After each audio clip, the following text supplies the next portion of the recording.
This will be a day long remembered. Now I am the master. Welcome to another episode of Legends and Theories, and welcome to my review of The Incredible Hulk. And with this, I'm going to be reviewing this film. It's one of the weaker Marvel ones, plays in the MCU, because there's some pretty bad Marvel films, but this isn't one of them. It's not a good one, but I think it's a decent one. Yeah, with it, I'm going to go into it, and first off, to talk about the casting, I think that Ed Norton did a good job as the Hulk. It's just, I'd rather be seeing Mark Ruffalo right now since he has been doing it longer. Although I do think he could have done a great job as the Hulk, I don't think he could have done what Mark Ruffalo did because it was a really different version of the character. And the main thing that changes is that his is a lot more of a comedic Hulk while Norton's is a lot more serious. I think that something like Chris Hemsworth and his portrayal of Thor changing from being more serious to more comedic would not work because of just how controlling Norton was about the project, which is the reason he was fired.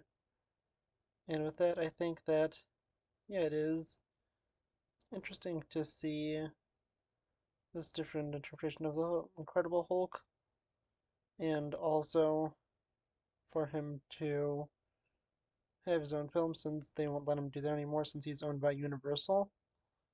I'm not sure if it was just because Paramount was on better terms. So I'm not even sure if they're owned by the same company. I don't really know who owns what movie company right now, since Disney controls like half the film industry at this point.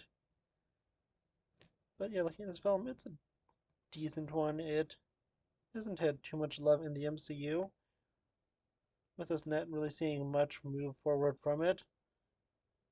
And the only things we've really seen return is General Ross, and then recently the Abomination. Of course, the character of the Hulk also, but he's a completely different character than the one that we saw in this film.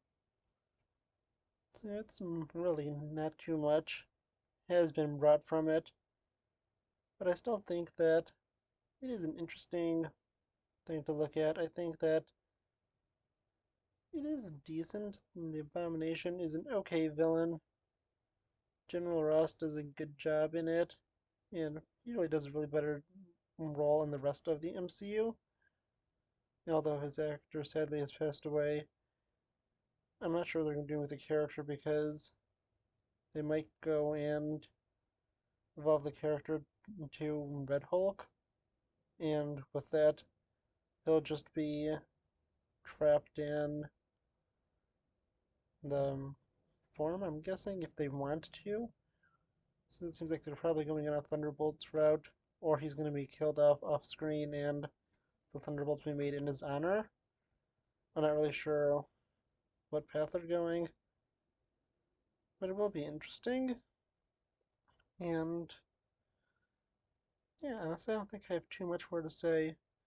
Stan Lee's cameo is pretty fun in this, but really, I think that this is just an average MCU film. It is towards the bottom, but it shows what MCU could be at its worst, and that's not bad, but it's still decent.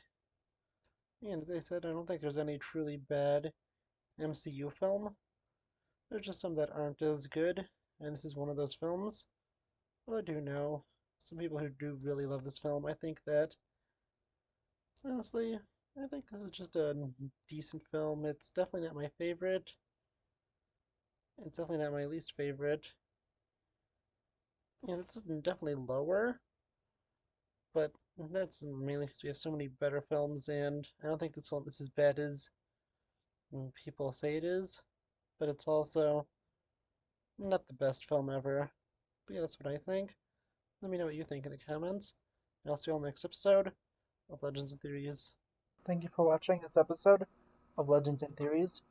Please subscribe, like the video, share the video, leave a comment, check out the video on screen, and may the Force be with you.